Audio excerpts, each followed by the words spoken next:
First of all, I think your analysis was very straight line. History doesn't run in a straight line. Kid, you cannot tell your neighbor he is stealing ducks when you are stealing funds. As High Commissioner, I was wrong. As Charandas Prasad, I reacted naturally how any person would have. I did not come here for that kind of abuse. I did not come here for that kind of abuse. If you're going to go down that road, I'll walk off. But it's all okay once they're talking. If they were talking, I could not have been here today. You got ADHD. I got that. Calm down. I think I've done enough in terms of taking our team out of trouble from losing. Come on, Lou Taylor. That's good. I'm reading the script now, and the first person that comes to my mind to play a detective, yes, but an erratic detective, Mikhail Rodriguez. Why an African slap an Indian? Why a man and slap a woman? Look, how you deal with that? You deal with that. We must encourage platforms like this because it brings together different people and allows for discussions to take place in our country on a multiplicity of fundamental issues. You apologizing for something you think I did is wrong. I don't want you to do that, and you should not have done that.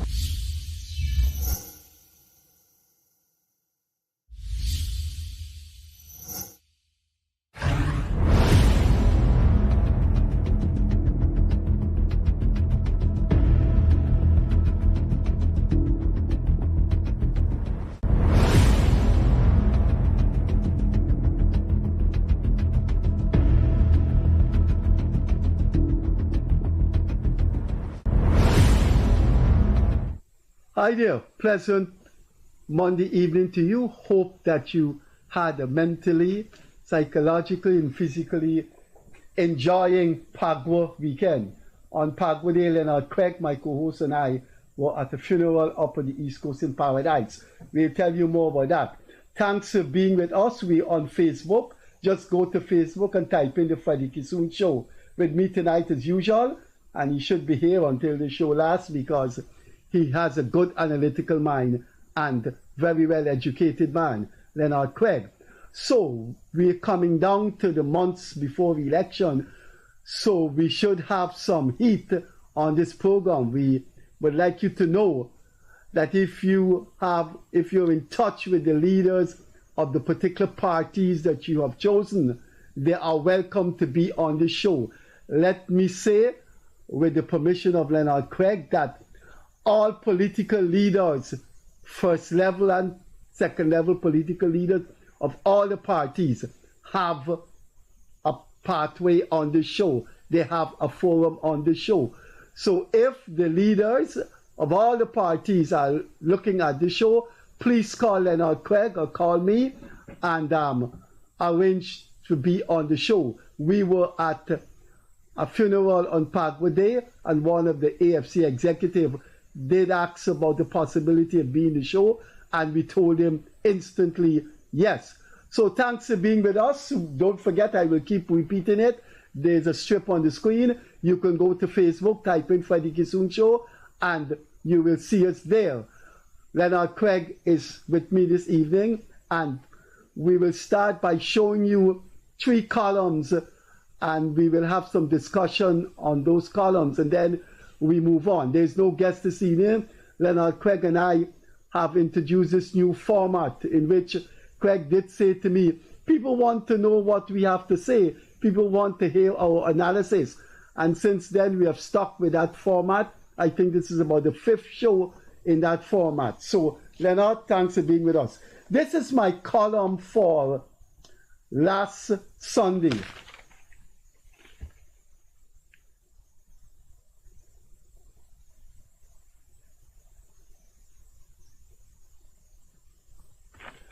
It's entitled "A Question That Will Follow Me for the Rest of My Life," and I will tell you what that column is about. Here is the chronicle for today, Monday. We will be looking at what Leonard Craig had to say in this column. an ode to Nigel Raff and the growing desperation of the AFC. And that's my column above with Mel. But we will look at my column yesterday and Sunday, and today, Monday's column by Leonard Craig. So, Leonard, you want to start with... You go on. Okay. This column, I was in case you didn't read it, let me tell you what it is about. I was in the line at Matai supermarket being served, and this African Guyanese guy, huge built guy, definitely lives in the US because he has slight American accent. And he was quite friendly. We say, now you man, I could never believe you would never become a soup drinker, but I would like to know why you changed, man. I know things didn't work out well when the AP and UFC come into power, but what happened?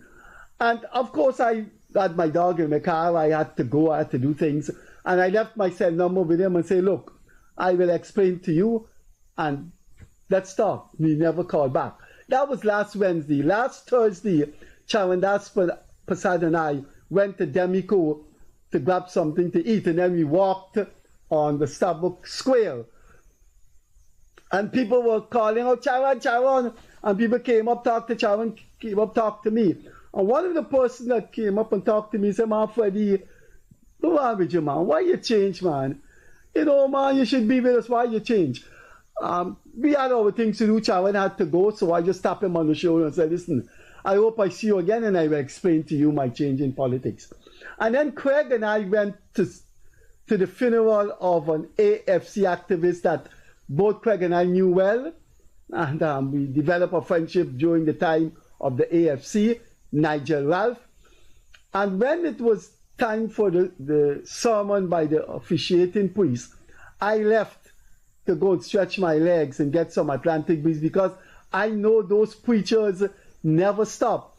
So I walked about, and then when I was going back to Jerick Funeral Parlor in Paradise, right on the parapet by the funeral parlor, this guy said to me, "Freddie, what are you doing so far in Paradise?" And I said, "I came to a funeral of an AFC guy." And he said, oh God, you gone back with the AFC good. And before I could tell you, no, he said, "Man, Freddie, man, what you changed so for, man?" And that was what the article in the Chronicle was about. Now, why have I changed? I explained it in the Chronicle, and as the show go on, I will explain. But one of the things I never find when people come up to me all the time to ask me why I've changed, they never ask me why the AFC leadership changed. They never said, "Man, Freddie, why them people change? Why the Starbucks News change? The Starbucks News that I wrote for in 1988. Why the Guyana Human Rights Association changed, and I knew Mike McCormack, its permanent head, since 1978. But they want to know why I changed, and I think they appreciate what I have done for my country. And I've explained it in several columns, and I will explain it again. So over to Leonard Craig, and there are some sad paragraphs in this column of his at the funeral service on Pagwa Day for Nigel Ralph. Nigel Ralph is dead and gone, but bitter memories of how he was treated, and dozens like them, will probably haunt Leonard Craig and I forever. So, Leonard? Thanks to the viewers for having us in their living room on their smart devices and in their space. There are several things, and let me just touch briefly on where Freddie started about how do you support a party and then move to supporting another one. There are several reasons behind doing so, and in most cases, but first of all, let me just put it this way: most of the younger people of today have not benefited from the comrade leader syndrome that had gripped people, older people, both from the PNC and from the PPP. Certainly, those who were active in the AFC, if at all, very, very few had that affliction, I would want to call it. Political people like Freddie, for example, certainly, because Freddie has always said to me from time to time, when, you know, anything goes awry in the AFC, he would come to me and say, Craig, how can you sit at a meeting, at an executive meeting, and hear this nonsense and not upturn the table and do this and do that or and whatever? And I've always said to him, politics is one of the things that you have to have a good stomach for, and not everything you run to the media and all of that. There is camaraderie in the group, and sometimes you have to absorb some of this thing for group dynamics and so on. Freddie, in my opinion, he can speak for himself, is more of an individualist. And I would dare say probably even an anarchist. I don't know. He will explain that for himself. But I am more, I subsume in a group and I give my views in the group and try my best to steer the group in a certain direction. So you're not going to have me outside the group while I'm a member of the group giving my individual opinion. Probably, you know, in close quarters with a friend, maybe I might do that, but not, you know, in the public space. And any political party I'm a member of, that would be my stance. That was my stance in the AFC. When there was a coalition, that was my stance. I today support a different party. I support the government and party of Irfan Ali. And I will take a similar stance. Something happens with that is not in my mind kosher, I raise my voice inside of the organization and so on. And one of the things that I constantly raised my voice about when the AFC was in government was their approach to working class people. You check any of my activism, whether it's on Facebook, any letter or article that I've ever written, you would not see me being a crusader for corruption or an anti-corruption crusader. You would not see me being an environmental crusader and all of that. My passion and what affects me and what moves me is the position of poor people. Now, I am not like the Mohammeds, for example. I don't have money to walk around and share and build houses and help people to start small businesses and all of that. And so what I have to offer is, if I am part of or support a party in government, how do we use state resources to direct it to poor people? And I've always advocated, fix something for poor people and rich people will benefit.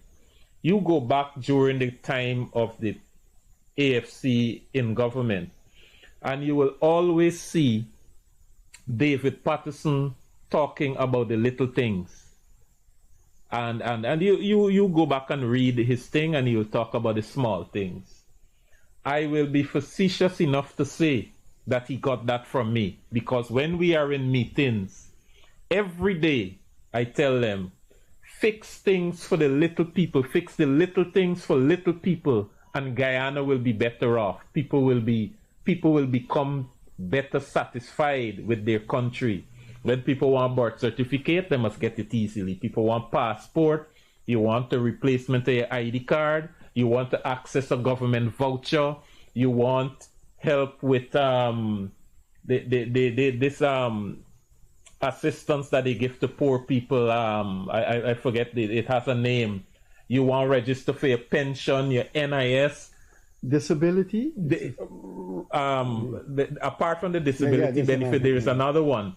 I think it's called difficult circumstances grant or something like that. But if people are eligible to access these things, just make it simple and easy. This, for example, the government has a health voucher now and all of that. And part of my philosophy, I can point out something that is not so kosher in the current government that I support. The cash grant. I can admit that there were some issues with it. But what was the issue? That people felt the cash grant is available right enough, but people felt that poor people, it was not easily or the best method of accessibility to poor people was not made available to them. And those are the things that people want. Those are the things that burden my heart and my spirit. And you will find other people who are anti-corruption activists and environmentalists and all these other things, areas. That is their area of activism. That is their platform. I will not, and I often tell people who come to me and say, oh, you're not speaking out about this, you're not speaking, and I've not spoken out about it in any of the governments. The previous PPP, the APNU, AFC, because that is not, I don't see that as my platform, and don't burden me with that platform. Because, for example, you want to be an anti-corruption crusader, you gotta got solid evidence. You gotta have it gotta be you just don't get up and just blurt out corruption just because thing. So that is my beginning contribution, and then we will get specific with Nigel in a bit. Okay. Well, I echo those sentiments by Leonard Craig. I grew up in dirt poverty in Workmanville, and I saw what poverty was like firsthand. There were 7 of us. By the time I came, there was no longer any income in the home to feed the last one. I mean, I don't want to describe what I went through in Workmanville. But when you had that kind of tragic, traumatic life, it becomes part of your DNA. So you walk out of a supermarket and see a lady, and her child, and they fetching a bag, and it's hard for the mother to fetch, and then she got to carry the little child with her. You feel for those people because immediately you say, that was me in Workmanville. You go to a fast food place and you see a lady with 2 children and they're looking at the price and the child talking the mother, and you say, this is nonsense. What do you want, lady? And you buy it for them because that was you. So what's the point? The point is I emerge in politics saturated with the frenzy that people like me have to come out of poverty. And that was me. And throughout my life, I never was part of any middle class entrapment. Well, entrapment is a wrong word. In fact, I was entrapped by the middle class. But I never was part and parcel of the middle class world of any organization I was in. Anybody can tell you, and I'm naming names, Raphael Trotman,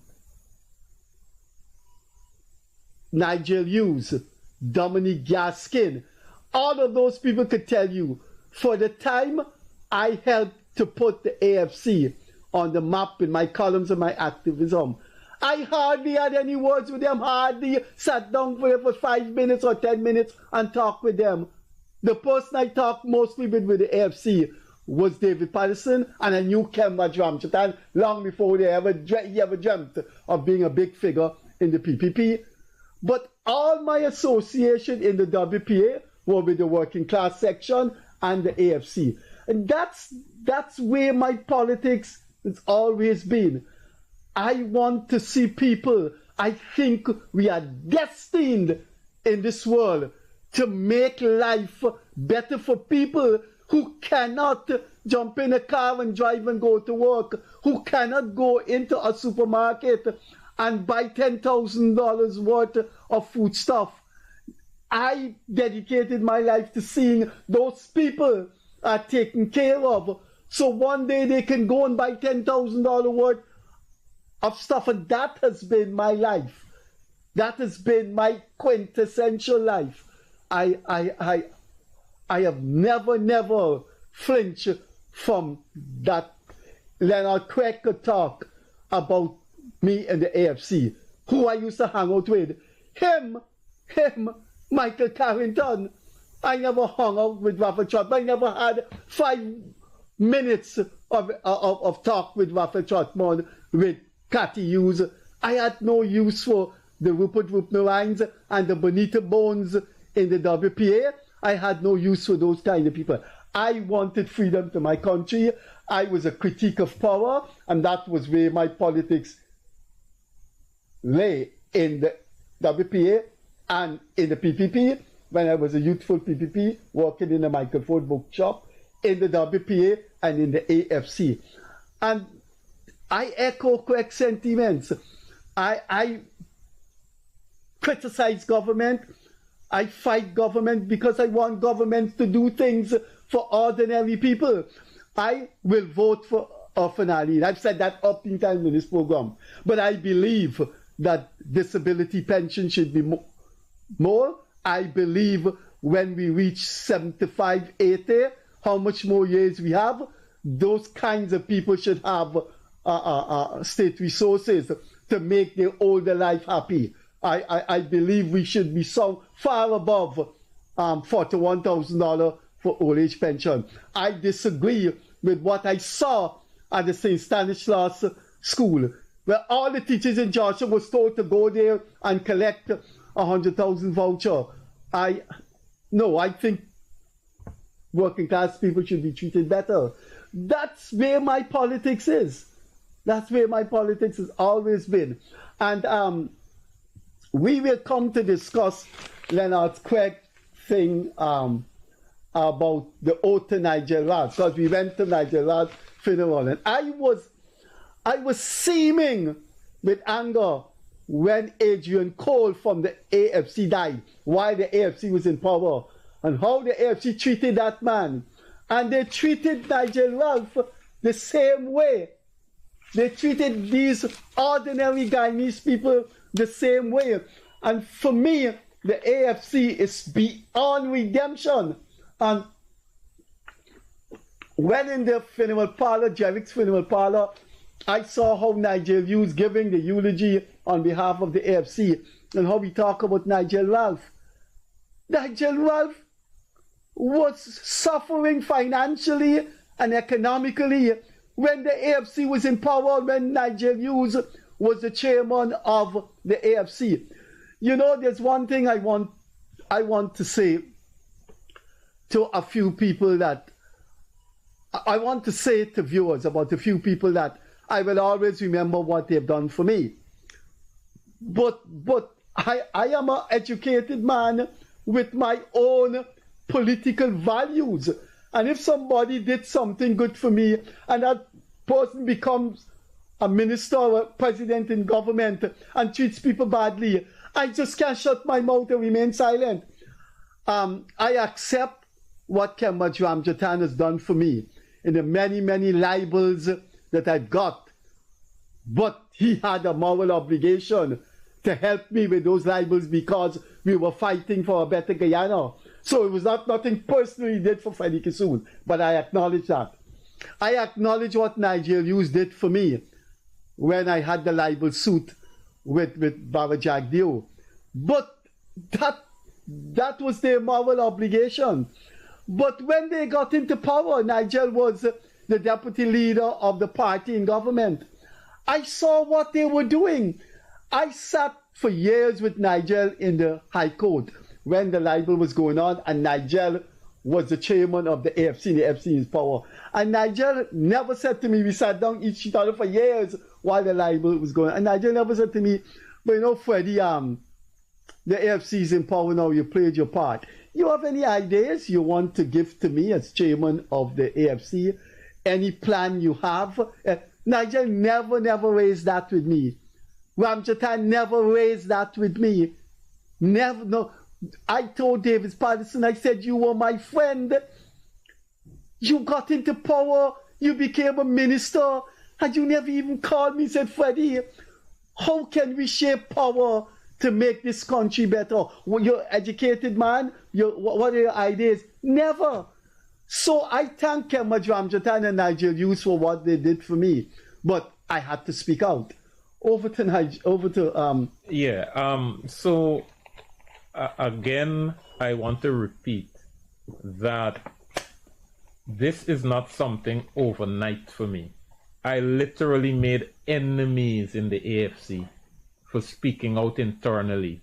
I have mountains of emails back and forth with the leaders, taking them. You know how much time I asked you to show me those emails? No.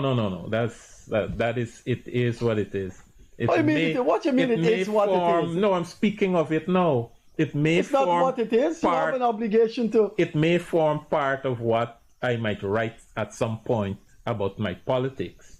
But for now, it's not something I want to, expose. But I'm saying to you and to the viewers that there are tons of emails existing with exchanges between leaders for not providing jobs for people. So, and for example, I wrote about Nigel. To get the details, just read the column.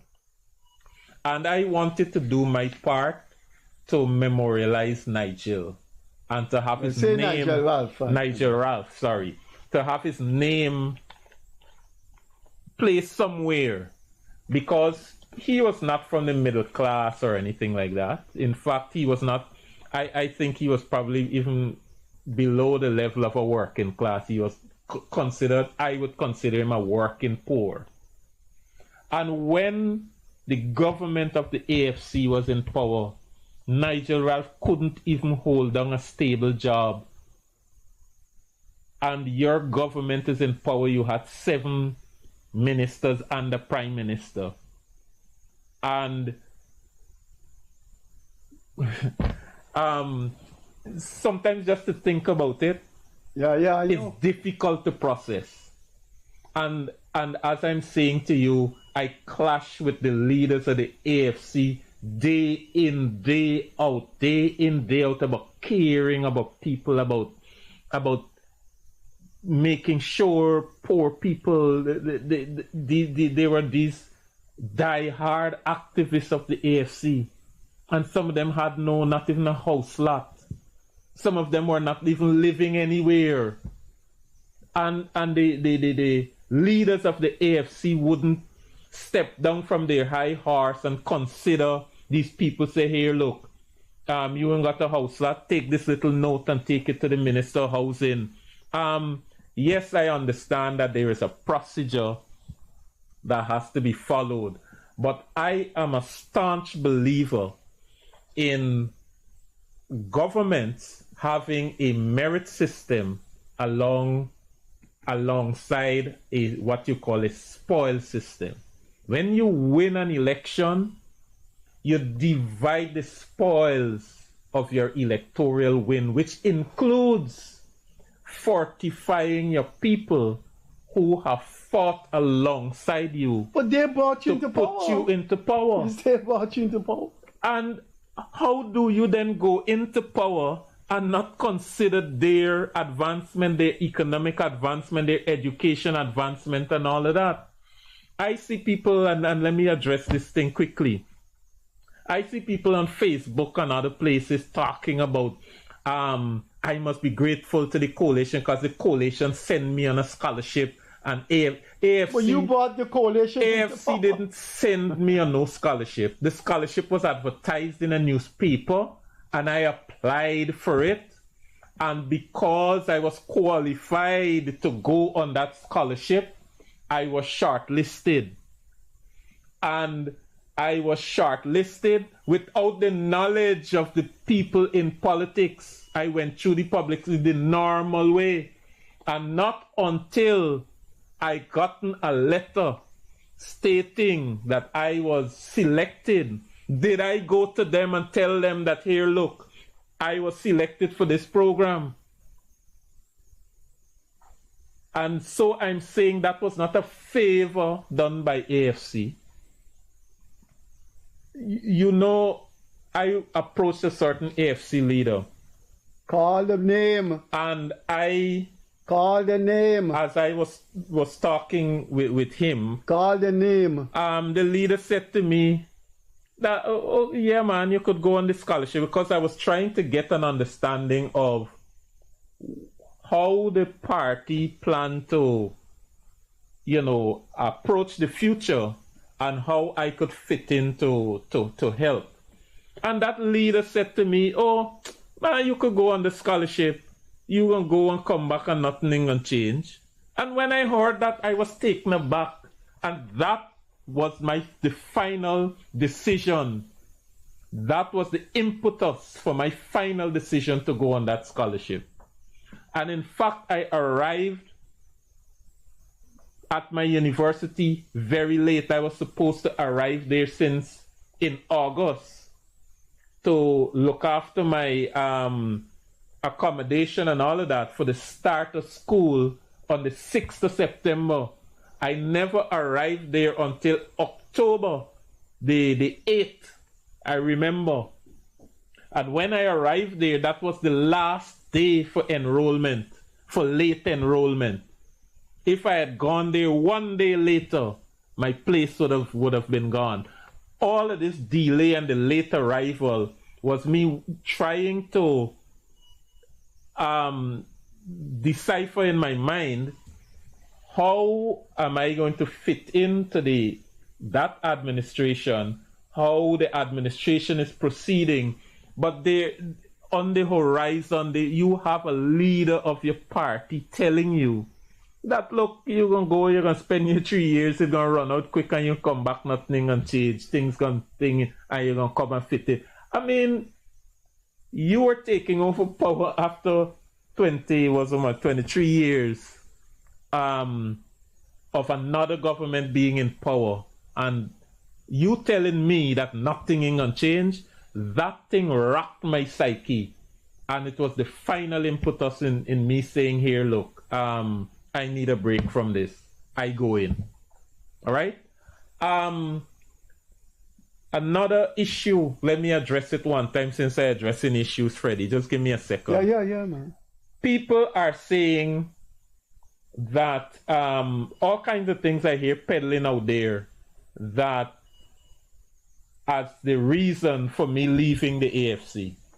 First of all, I wrote articles already, and I've always said on this program that all through my time in the AFC, I was never necessarily anti-PPP, or I never thought in my mind that I could never serve in the PPP. That was never part of my mind. And I dare say this too, that from time to time, one of the leaders I discussed my politics the most with was Raphael Trotman.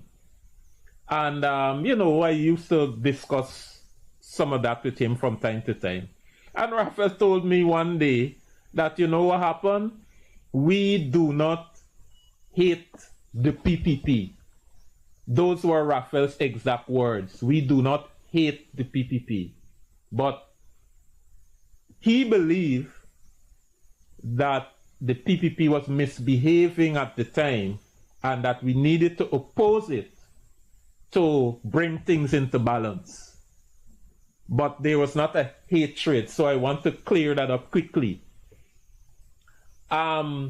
So moving forward, people are saying all kinds of things about why I left the AFC and all of that and all of that. And let me say this to people, and I challenge the names I will call now to disprove me. When the AFC lost power, the leadership, well, not the leadership, the leader of the AFC then, Kemraj Ramjatan, he literally, people are going to say there was a little vote and all of that and all of that. There are lots of layers to that. I don't want to get into that. But the final list of candidates for parliament was his choice.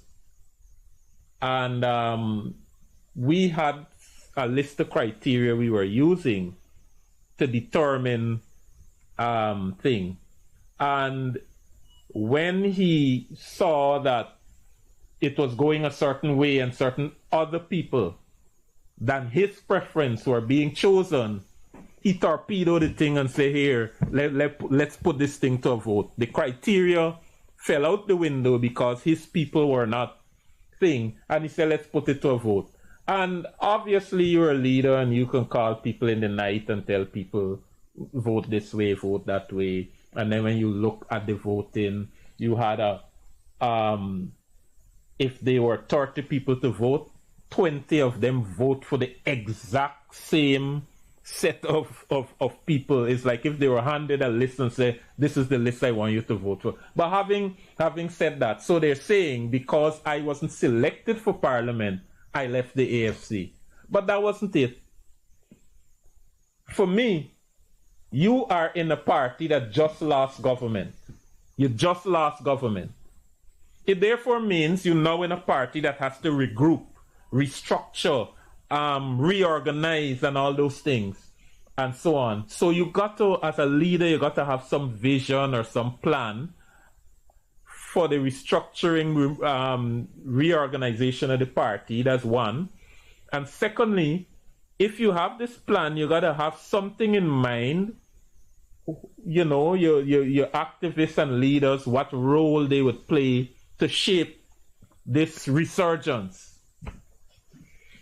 And I called Kemraj Ramjatan first.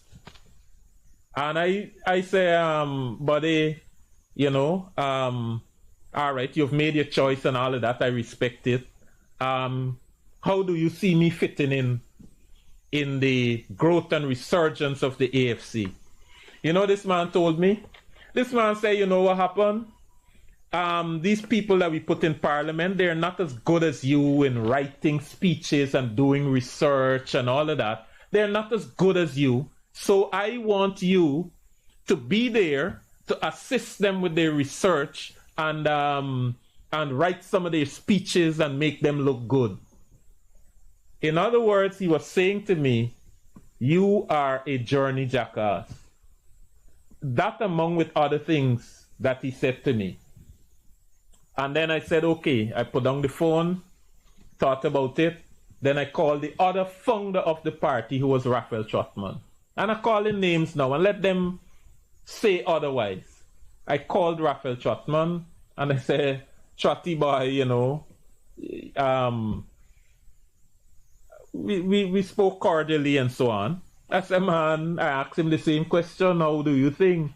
And there was absolutely nothing about the plans for the future of the AFC, about how they saw me contributing to the resurgence and development of the AFC. There was nothing. You hear what I'm telling? Nothing. And when I confronted Trotman on that, Trotman eventually said to me, you know what Trotman said to me? That you are young, you have a young family, you have to now do what is in the best interest of your family. Raphael Trotman said those words to me. Now, you know what that meant to me? That I no longer have a future in that party. What am I supporting? No plans for moving forward.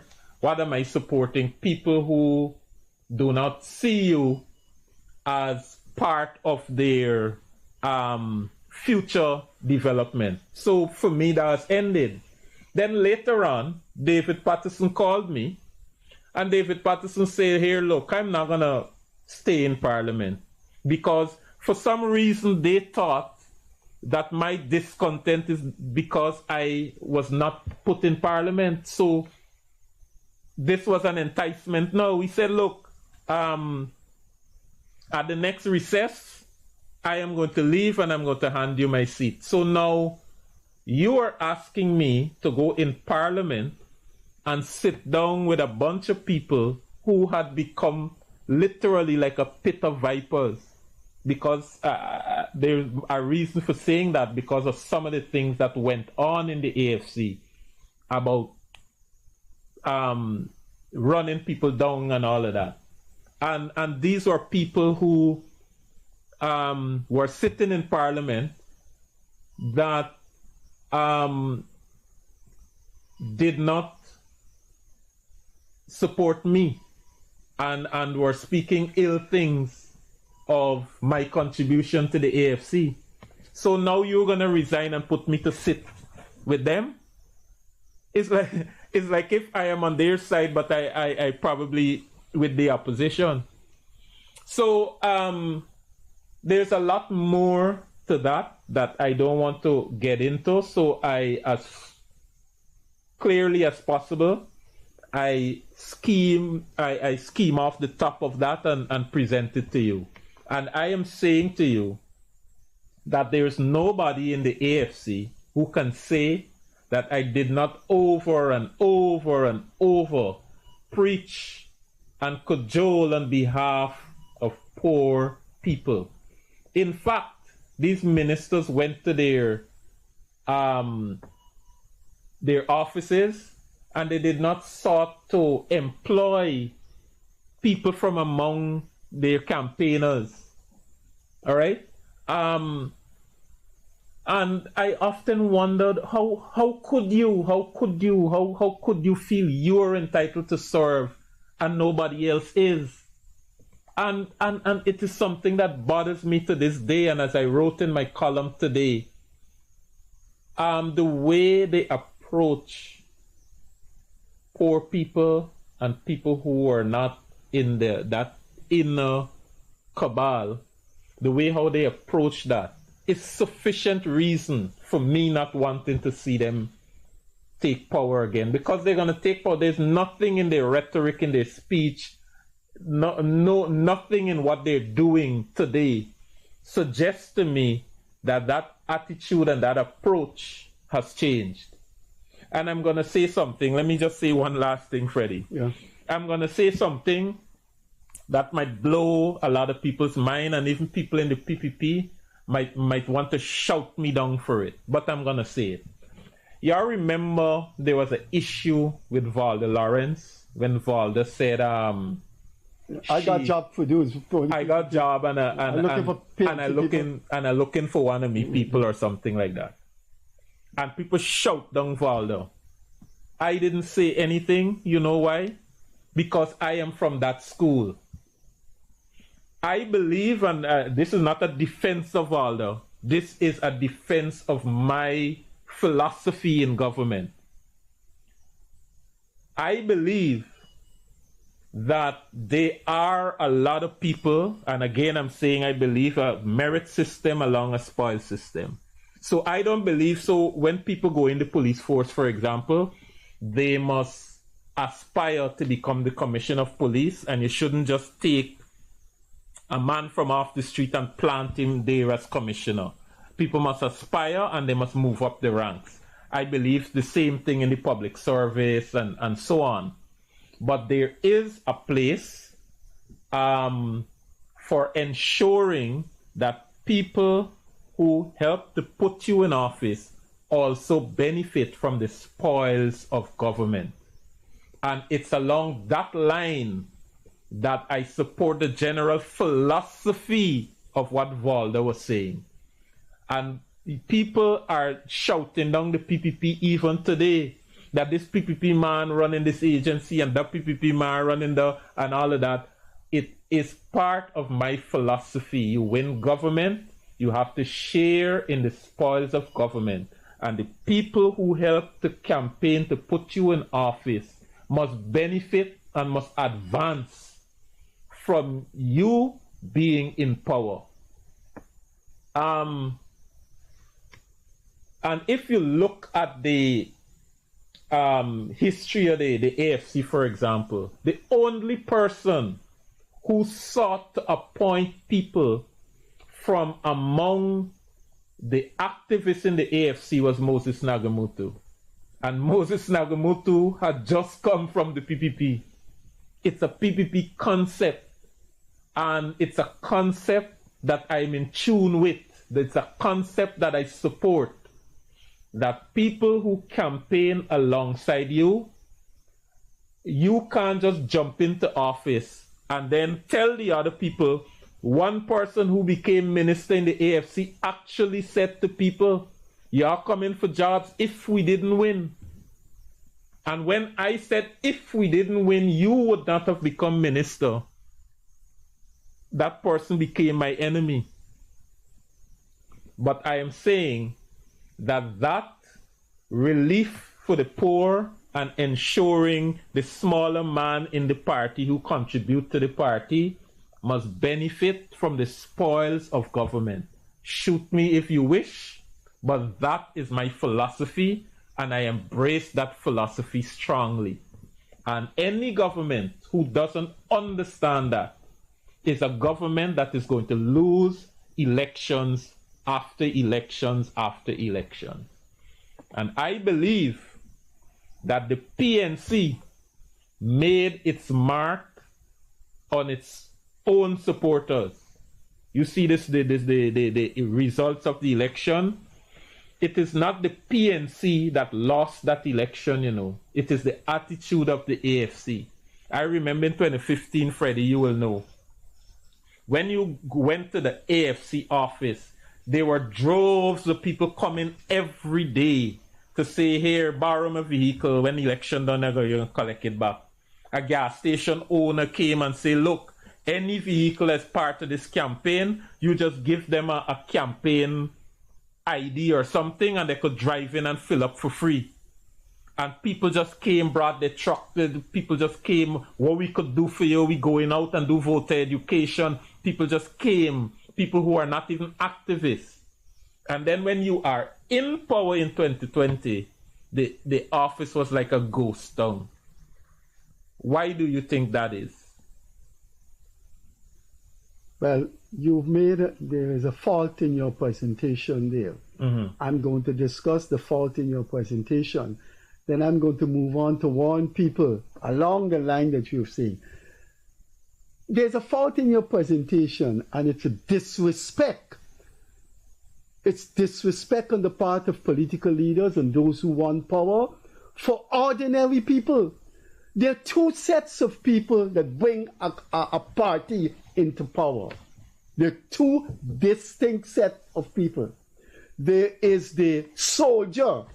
There is a soldier that goes home at 3 o'clock in the morning, because since 9 o'clock in the morning, he and she gone out, share out things, they in people's face, they in people's home, dog barking, they run out the yard, and they do that for months. They climb up poles and poles, and they nearly fall, and they do that for months, and then they're on the march, they're protesting, and when the police pass, they're telling the police, support us. When the public servants drive up, they're saying, vote for me, man. There are those set of people who bang and bang and bang, and they convert people. Then there is a set of people who write the checks. So the party could take plane tickets to go on. Right. When they come to power, it's not that. I'm going to come to David Hines and the WP and what they did, people. When they come to power, that businessman and those people who write the checks, they get a contract. It's that person for 6 months who climb up the pole, and when he climbing up the pole, he said, watch your foot here, God, you slip, you see where you're falling? Those are the people that get neglected. When the AFC came into power, I met this young lady who and her husband now slaved away. And I saw her at Survival Supermarket in Sheriff Street. She said, what are you doing here? And she said, I keep asking them for jobs. Nobody, I can't even see them. So what they do, it's a class thing. The businessman automatically is given more respect. During the campaign, he write check for me, man. During the campaign, we went into his office and the man lent me 3 cars. But that soldier that was in the trench, and you know, I saw Trevor Williams. I spoke at the AFC meeting, and I came back to the AFC office to pick up my car at 1 a.m. 10 minutes remaining upwards at 1 a.m. And I saw Trevor Williams with a tent going in a car to go up the Bobby's River. And that man was sitting in a room when the AFC was assigning ministers. And they called a woman while Trevor Williams was there with a degree in environmental in marketing. They called a woman that I never saw in the AFC. You never saw her either. They called and said, would you like to be the Minister of the Environment? Because they have more respect for the petty bourgeoisie that help them than the working class people help them. So as time going on, let me tell you, keep on the team. You see that Clive Thomas that you're reading in the Starbucks News? All of those jackasses that when David Hines say thing and you read the comments, you don't know the WPA, you don't know Takuma Ogunse, you don't know Clive Thomas. Stop your jackass writing when they open their mouth and cuss the PPP and cuss people. You don't know them. Let me tell you about them. Those people are unfit politically and otherwise. The WPA got into power, and the WPA was in power with the AFC PNC 2015, 2020. Do you know who came to me? Do you know who came to me for help? Well, one has to be careful here, but they're dead and gone, and I can say it. One of them is still alive, I can say it. But it needs to be said, so those jackasses that think Takuma Ogunse is somebody, that think Clive Thomas is and David Hines are somebody for you to listen and look at. They are not. They were in power. And I remember the days of being WPA and the people who had WPA. One was Mobutu. Just one name he had. Mobutu came to my home. My wife really liked him and said he sick bad with his abdomen and the operation is 3 months. They gave him 3 months away. And I said, did you go to the WPA? Did you go to Clive Thomas? Did you go to Rubenstein? Them people, you can't see them people. You can't see them people. That's what Mobutu told me. I went to the CEO of the Joshua Hospital, Mike Khan, and said he cannot wait for 3 months. And Mike Khan put the operation 2 days after. 2 days after. These are things you need to know when you see Takuma Ogunse and Clive Thomas and Rupert from the right and David Hines. About a month after, Mobutu came to my home and I did what I had to do. He was my comrade from those days. There was a soldier in the trenches for the WP named Todd. You should see where Todd lived. And I went to Takuma Ogunse and said, man, you have to get a house lot for Todd. You know what Takuma Ogunse say? I mean, go and ask the government. And that man now telling people to pick up arms against the PPP. That man, you should see when Todd died, where he lived. And I went to Todd's funeral. And I said, look at these people. I asked Takuma Ogunse for a house lot for Todd. And Takuma Ogunse is part of the government of Guyana. Then there is Godfrey Sage. Godfrey Sage was jailed for 3 years with Takuma Ogunse during the Burnham government. I'm not going to say anything more because Godfrey's alive. But I could tell you that Godfrey, Mobutu, Todd, and they came to me. They came to me with just a columnist and a university lecturer. And I remember one day outside the National Library, when Godfrey came to me, when he called me, I was by Guyana stores. And none of those people told me, no, not one of them, that they could, Rupert Rubinai wants to see them. They could see Clive Thomas. They could see these WPA people that were in office, including Takumo Ogunse. You know what, Nigel, you know what David Hines told me? The time is going and we have to go. I met David Hines. I met David Hines. 5 minutes remaining. We had a rendezvous at the seawall. And David Hines told me that he couldn't get on to Joseph Harmon.